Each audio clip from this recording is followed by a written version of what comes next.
जय हिंद। यह त्रिकोणमिति का पार्ट 7 है और इसमें हम लोग मान सारणी को सीखेंगे। देखेंगे कि मान सारणी कैसे निकाले जाते हैं और इसे याद रखने के क्या आसान तरीके हैं। इस वीडियो के बाद आपको दोबारा कभी भी मान सारणी रटने या फिर याद करने की झंझट खत्म हो जाएगी, क्योंकि देंगे हम आपको बेहतर कॉन्सेप्ट और बहुत बेहतर तरीके से आप सीख पाएंगे। अगर एक बार आप उसे समझ गए तो याद करने की झंझट नहीं और याद रखने की भी झंझट नहीं। ठीक है, तो आइए बिना देर किए हुए हम क्लास को शुरू करते हैं और आज हम लोग इसमें मान सारणी सीखेंगे बिल्कुल बेहतर तरीके से। तो आइए मान सारणी के लिए हम पहले बॉक्स तैयार कर लें, उसके बाद आपको कम समय में ज्यादा बेहतर तरीके से समझा सकें। तो आइए देखते हैं। देखिए, इसे समझिएगा, बिल्कुल कम समय में बेहतर तरीके से आपको समझाने का प्रयास करूंगा। देखिए, यह मान सारणी है, वैल्यू टेबल है। आज हम लोग अगले टॉपिक पे चले हैं त्रिकोणमिति के लेकर के। इसे बड़ा अच्छे तरीके से समझने का प्रयास कीजिएगा। दोबारा कभी भी झंझट नहीं होगा आपको याद करने का, पहले आप समझने का प्रयास कीजिए। ठीक है, चलिए कुछ पहले आप नोट याद कर लेंगे, आप समझिएगा थोड़ा सा। जैसे पाई बोलते हैं त्रिकोणमिति में, उसका वैल्यू 180 डिग्री होता है। ठीक है, तो इसी तरीके से पाई बाई 2 लिख सकते हैं 90 डिग्री को। ठीक है, पाई बाई 3 लिख सकते हैं 180 को 60 को, क्योंकि 180 में हम भाग देंगे 3 से तो फिर मेरा 60 मिलेगा। और इसको पाई बाई 4 कह सकते हैं, इसको पाई बाई 6 कह सकते हैं। इस तरीके से आप बिल्कुल आसान तरीकों से समझ सकते हो। देखिएगा ध्यान से। तो अगली बात आप ये याद रखिएगा नोट में कि जीरो का जो उल्टा होता है वो अनंत होता है। जीरो का जो उल्टा होता है वो क्या होता है? अनंत होता है। और जो अनंत का उल्टा होता है वो जीरो होता है। इस तरीके से आप इस बातों को याद रखिएगा। एक बात ये भी याद रखिएगा कि किसी भी संख्या के अगर ऊपर कोई अंक हो, मतलब बटा के रूप में ऊपर कोई अंक हो, नीचे जीरो हो, तो इसकी वैल्यू अनंत होती है। और अगर ऊपर जीरो हो और नीचे कोई अंक हो तो इसकी वैल्यू जीरो होती है। इन चीजों को आप थोड़ा सा ध्यान में रखिएगा। हालांकि इसकी कोई खास जरूरत नहीं पड़ने वाली, फिर भी एक लाइन इसे माइंड में सेट रखिएगा। ठीक है, तो आइए समझते हैं थोड़ी सी और बातों को। देखिए, साइन का जो वैल्यू होता है ना, वो साइन का जो वैल्यू होता है उसे वैकल्पिक विधि से निकालते हैं हम लोग। ठीक है, इसकी मान जो होता है वैकल्पिक विधि से निकाला जाता है। तो वैकल्पिक विधि क्या होते हैं और कैसे निकलता है वैकल्पिक विधि, इसे भी मैं आपको समझाऊंगा। इसे जरा नोट कर लीजिएगा, बाद में मैं यहाँ पे साइड कर देता हूँ इसे। ठीक है, चलिए आप ध्यान रखिएगा वैकल्पिक विधि से इसे कैसे हम लोग नोट कर सकते हैं। तो आपको पता होना चाहिए कि साइन का मान निकालने के लिए 0, 1, 2, 3, 4 तक जाते हैं हम लोग। ठीक है, 0, 1, 2, 3, 4 तक जाते हैं। और जो लास्ट वाली संख्या होती है उनसे हम प्रत्येक में भाग लगा देते हैं। प्रत्येक में भाग लगाने के बाद हम इसका वर्गमूल निकाल लेते हैं। इसका जब वर्गमूल निकालते हैं तो कुछ वैल्यू आता है। 0/4 का वर्गमूल होता है 0, 1/4 का वर्गमूल होता है 1/2, और 2 से जब कट करेंगे इसको तो 1/√2 बन जाएगा ये। ठीक है, और इसका वर्गमूल हो जाता है √3 और 4 का वर्गमूल हो जाता है 2, जबकि एक कट जाता है एक बार में तो 1 का वर्गमूल 1 ही रहता है। देखो, ज्यादा लॉन्ग नहीं किया, मैंने आपको समझाने का प्रयास किया कि 0, 1/2, 1/√2, √3/2 और 1, ये जो मान आप देख रहे हो ना, ये मान आपका साइन का मान हो जाएगा। सारा का सारा साइन का मान है। यानी साइन 0 डिग्री का मान 0, साइन 30 का मान 1/2, साइन 45 का मान 1/√2, साइन 60 का मान √3/2 और साइन 90 का मान 1 हो जाएगा। यानी साइन वाले वैल्यू को आप थोड़ा समझिएगा तो आपको याद हो जाएंगे, क्योंकि इसका मान बढ़ते क्रम में जा रहा है। तो 0, 1/2, 1/√2, यहाँ पे हो जाएगा √3/2 और फिर हो जाएगा आपका क्या चीज 1। 0, 1/2, 1/√2, √3/2 और 1।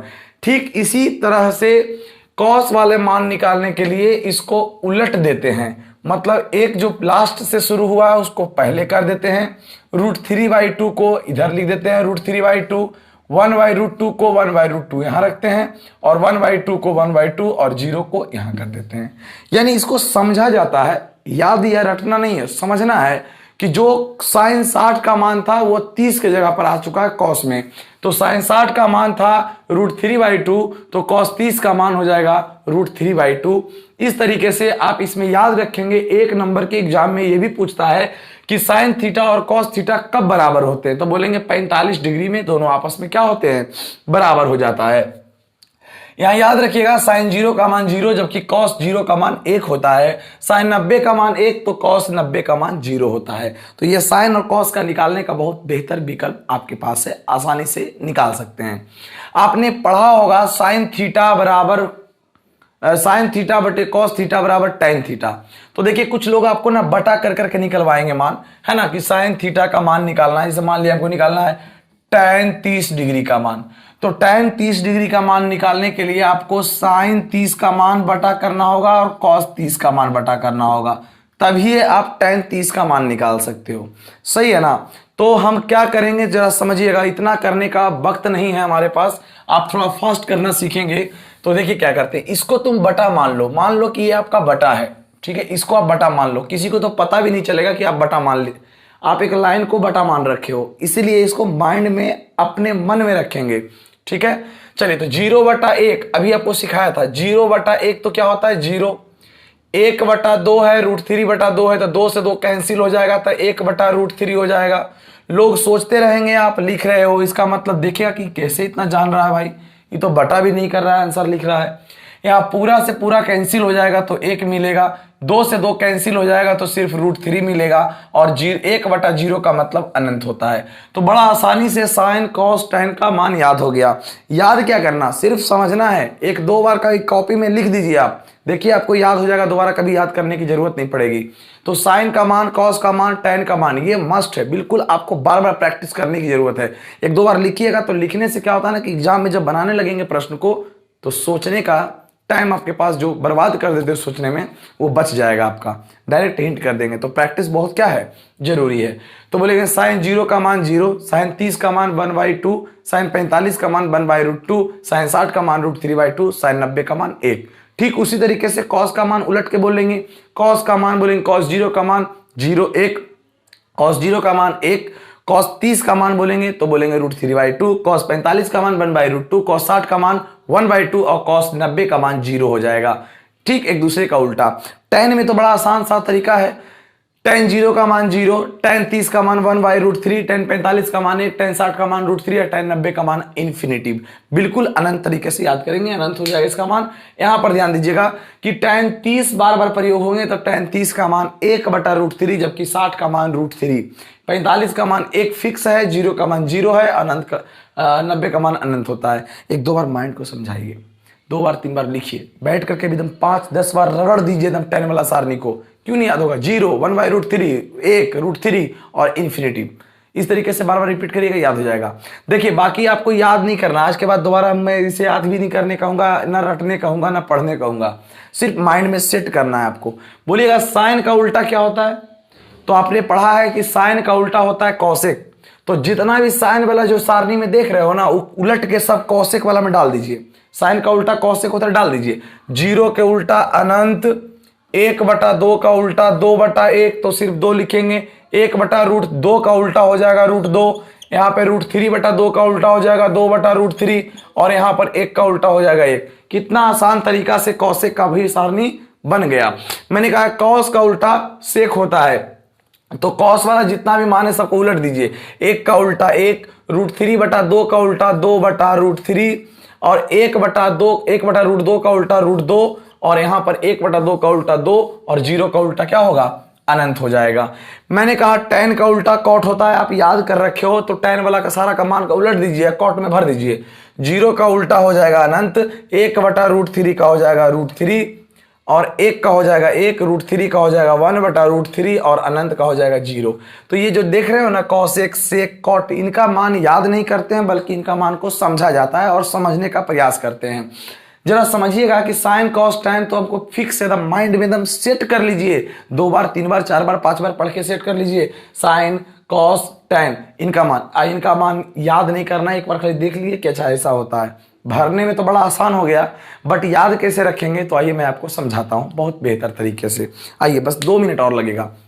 देखिए इसे नोट कर लीजिएगा, ये बहुत बड़ा चीज नहीं है, क्या है नहीं है आपको पता चल रहा होगा। ये वैल्यू टेबल है, मान सारणी है, और मान सारणी में त्रिकोणमिति के 6 निष्पत्तियों का वैल्यू दिया गया है, और इन्हें बहुत अच्छे तरीके से याद करना जरूरी है, क्योंकि एग्जाम में अगर इसे याद कर लिए तो आपका कम से कम 6-7 नंबर सीख जाओगे।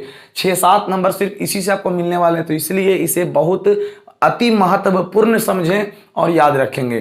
ठीक है, आइए समझते हैं कैसे याद करेंगे, याद करने का क्या लॉजिक आपके पास है। तो आइए मैं समझाता हूं। याद करोगे तो भूल जाओगे, समझे रहोगे तो कभी नहीं भूलोगे। ठीक है, तो आइए मैं बोलूंगा cot 30 का मान क्या होता है, तो cot 30 का मान तो याद नहीं है, तो पहले याद करना कि cot किसका उल्टा होता है, तो माइंड आएगा tan का। tan 30 का मान 1/√3, तो cot का मान √3। देखिए cot 30 का मान √3 होगा, cot 30 का मान √3। मैं आपसे बोलूंगा sec 60 का मान क्या होगा, कहोगे sec तो पढ़े नहीं है, sec उल्टा होता है cos का, cos 60 का मान होता है 1/2, तो sec 60 का मतलब हो जाएगा 2। तो देख लीजिए sec 60 का मान हो जाएगा 2। इस तरीके से सोच के याद करेंगे। मैं बोलूंगा आपको cosec 30 का मान क्या होगा, तो बोलेंगे cosec 30 नहीं याद है, तो cosec जो होता है sin का उल्टा होता है, sin 30 का 1/2 होता है, तो cosec 30 का मान 2 हो जाएगा। तो cosec 30 का मान 2 हो गया। मैं बोलूंगा cot 90 का मान क्या होता है, बोलेंगे cot 90 का मान नहीं जानते हैं, तो tan 90 का मान अनंत होता है, तो cot 90 का मान 0 होगा। तो cot 90 का मान 0 है। मैं आपसे पूछूंगा कि सेक 30 डिग्री का मान क्या होगा, हम जानते हैं सेक नहीं मालूम है तो कॉस याद कर लो ना, सेक का उल्टा होता है कॉस, और कॉस 30 का जो मान होता है वो √3/2 होता है, तो 2/√3 हो जाएगा। तो देखिए सेक 30 का मान 2/√3। इस तरीके से बहुत आसान तरीकों से आप याद कर पाएंगे। प्रैक्टिस बिना कुछ नहीं हो सकता। लोग कह देंगे कि 1 मिनट में मान सारणी, 2 मिनट में सीखे मान सारणी, ऐसा नहीं है। उसका कभी खानदान नहीं सीखा होगा तो आपको क्या सिखाएगा। 2 मिनट में मान सारणी नहीं सीखना है, और वैसा 2 मिनट वाला काम भी नहीं करना है। ठीक है, बेहतर तरीके से समझने के लिए समय देना पड़ता है। जब तक समय नहीं दोगे तब तक सीख नहीं पाओगे। तो इसे नोट कर लीजिए, कॉपी में हेडिंग दे लीजिएगा मान सारणी, और इसे नोट कर लीजिए। यही जो मान देख रहे हो ना, 90 degree, 60 degree, 45 degree, 30 degree, 0 degree, इसी को कहा जाता है कुछ विशेष कोण। इसे विशेष कोण का श्रेणी दिया गया है। आप कहिए कि 40 कहाँ है, तो 40 नहीं इसमें है, तो इसे हम विशेष कोण कहते हैं, जिसमें विशेष कोण के अंतर्गत 0 degree, 30 degree, 45 degree, 60 degree, 90 degree पढ़ते हैं। ठीक है, आई होप आप हमारे वीडियो से बहुत अच्छे तरीके से सीखे होंगे। इसे एक बार आप नोट कर लीजिएगा, ठीक है, और समझने का प्रयास कीजिए। बहुत बेहतर तरीका से मैंने आपको समझाया, खुद से भी आप इसे कर सकते हैं, बहुत हार्ड नहीं है, कम समय में हमने सिखाने का प्रयास किया। आज के लिए वीडियो में यहीं तक, मिलेंगे नेक्स्ट वीडियो में, लेकिन आप इसे याद करिएगा, तभी अगले वीडियो को पढ़ने में हमें क्या होगी, मजा आएगा। हम दोनों मिल करके बहुत सारे प्रश्नों को आसान तरीकों से सोल्व करने का प्रयास करेंगे। हमारे सोल्व करने से पहले आपका क्वेश्चन सोल्व हो जाएगा, इतनी गारंटी है। ठीक है, तो मिलेंगे नेक्स्ट क्लास में। आज के लिए यहीं तक, जय हिंद।